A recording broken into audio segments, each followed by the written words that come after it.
Hello दोस्तों, कैसे हैं आप सभी। उम्मीद करता हूं आप सभी बहुत ही अच्छे होंगे। तो आज के इस वीडियो में हम पढ़ने वाले हैं क्लास 9th का बहुत ही इंपॉर्टेंट टॉपिक जो है भैया औसत वेग। तो भैया औसत वेग किसे कहते हैं, इसका परिभाषा क्या होता है, इसका फॉर्मूला क्या होता है, ये कौन सी राशि होती है, इसका मात्रक क्या होता है, इसका भीमीय सूत्र क्या होता है। तो इस वीडियो में हम सब कुछ जानने वाले हैं और बहुत ही अच्छे से आपको समझ में आएगा। तो चलिए दोस्तों अपने टॉपिक को शुरू करते हैं। तो हमें पढ़ना है भैया औसत वेग कि भैया औसत वेग किसे कहते हैं।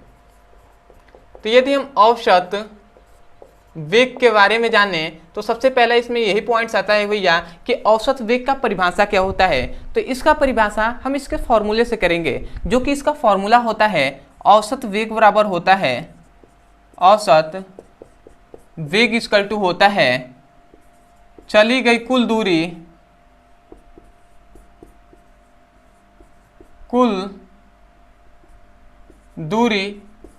या हम चली गई कुल विस्थापन भी कह सकते हैं। ठीक है, तो चली गई की जगह पे आप तय की गई कुल दूरी या कुल विस्थापन भी लिख सकते हैं। ठीक है, मतलब तय करना मतलब चलना। ठीक है, और चलने में लगा कुल समय,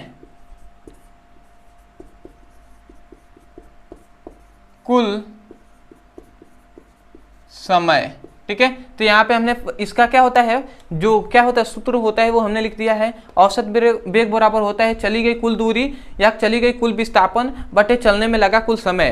तो यहीं से हम डेफिनेशन करेंगे भैया चल रहा है तो कोई ना कोई वस्तु चल रहा होगा, कोई यहाँ कोई पिंड है ना, तो हम यही कहेंगे कि किसी भी पिंडों द्वारा चली गई कुल दूरी तथा चलने में लगे कुल समय के अनुपात को, ये वाला जो है ये इसे हम अनुपात कहते हैं। ये जो है ना इसको हम अनुपात कहते हैं, हिंदी में अनुपात। तो इसको आपको याद रखेंगे। तो हम यही ना कह रहे हैं कि किसी पिंडों द्वारा चली गई कुल दूरी तथा चलने में लगा कुल समय के अनुपात को औसत वेग कहते हैं। तो आशा करते हैं भैया आप यहाँ से समझ गए होंगे। तो एक बार और मैं बोल रहा हूँ, ध्यान से सुनिए और इसे अपने नोट्स में लिखिए। तो आप क्या लिखेंगे, किसी वस्तु द्वारा या किसी पिंड द्वारा चली गई कुल दूरी तथा चलने में लगे कुल समय के अनुपात को औसत वेग कहते हैं। तो आशा करते हैं भैया आपको समझ में आ गया होगा। तो मैं डेफिनेशन को यहाँ पे लिख दे रहा हूं। तो क्या लिखेंगे, किसी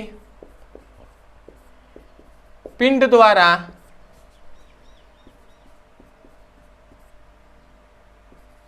चली गई कुल दूरी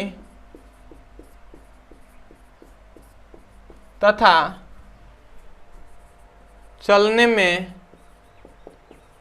लगा कुल समय के अनुपात को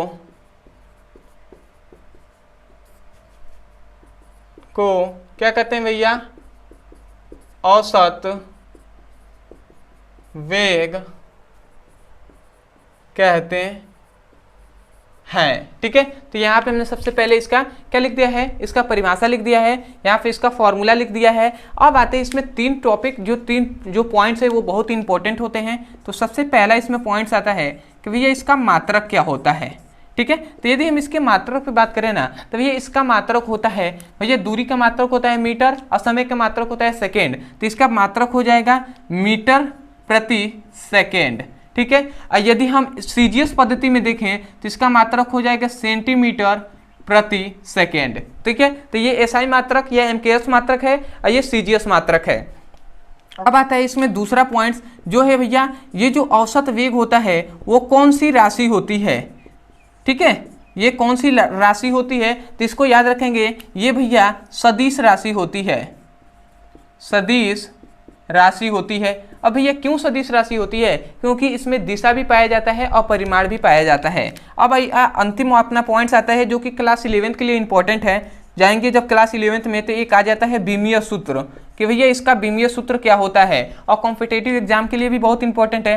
तो भैया इसका बीमीय सूत्र होता है ना M0L1 T-1। अब भैया ये कैसे निकला, ये क्लास 11th में जाएंगे तो आपको पढ़ाया भी गया है, तो वहाँ से जाकर आप पढ़ सकते हैं। या इसे भी हम m को छोड़ देंगे, ठीक है, क्योंकि 0 है ना, तो L1 T-1 भी लिख सकते हैं। तो ये इसका बीमीय सूत्र हो गया। तो आशा कहते हैं परिभाषा, फॉर्मूला, मात्रक, राशि और बीमीय सूत्र ये सब अच्छे से समझ में आ गया होगा। तो तो मैं यही कहूँगा, यदि आप हमारे चैनल पर नए होंगे तो सबसे पहले तो चैनल को सब्सक्राइब कर दीजिएगा, वीडियो को लाइक कर दीजिएगा, हो सके तो हमें कमेंट सेक्शन में जरूर बताइएगा कि आपको वीडियो कैसा लगा। अदरवाइज यदि कोई भी टॉपिक समझ में नहीं आता है, फिजिक्स केमिस्ट्री बायोलॉजी के संबंध में कोई भी टॉपिक, सॉरी बायोलॉजी नहीं, ठीक है, फिजिक्स और केमिस्ट्री के संबंध में, तो आपको केवल उस टॉपिक का नाम लिखना है यूट्यूब पर, अंत में हमारे चैनल का नाम लिख देना है ब्रदर सर, आपको वो वीडियो मिल जाएगा, वहां से जाकर आप अच्छे से पढ़ाई कर सकते हैं। अदर किसी भी क्लास का, क्लास 9 का, तो इसी वीडियो के डिस्क्रिप्शन बॉक्स में आपको लिंक दे दिया जाएगा। अदर किसी भी क्लास का आपको फिजिक्स और केमिस्ट्री का पढ़ाई करना है ना, क्लास 12 तक, 9 से क्लास 12 तक के बीच का किसी भी क्लास का, तो आप हमें इस नंबर पे, ये व्हाट्सएप नंबर है, इस नंबर पे हमें मैसेज करके आप क्लास 11 का यदि पढ़ाई करना है तो आप लिखिएगा क्लास 11 फिजिक्स केमिस्ट्री आल वीडियो लिंक, तो आपको वीडियो का लिंक दे दिया जाएगा, वहां से जाकर आप अच्छे से पढ़ाई कर सकते हैं। अब मैं अंत में यही कहूँगा कि जितने भी आपके फ्रेंड्स हैं उनसे जरूर बताइएगा कि भैया जब भी मिलिएगा तो उनसे बताइएगा कि भैया यहाँ पे इस चैनल पे फिजिक्स और केमिस्ट्री का अच्छे से पढ़ाई कराया जाता है, आप जाकर इस चैनल से पढ़ाई कर सकते हैं। और हो सके तो लिंक को, जो चैनल का लिंक है, इससे शेयर भी कर दीजिएगा, ठीक है, या हम जो लिंक आपको व्हाट्सएप पे देंगे उस लिंक को आप चैनल में या अपने ग्रुप में शेयर कर दीजिएगा। तो चलिए दोस्तों, आज के लिए इतना ही, मिलते हैं अगली वीडियो में, तब तक के लिए धन्यवाद। जय हिंद, जय भारत।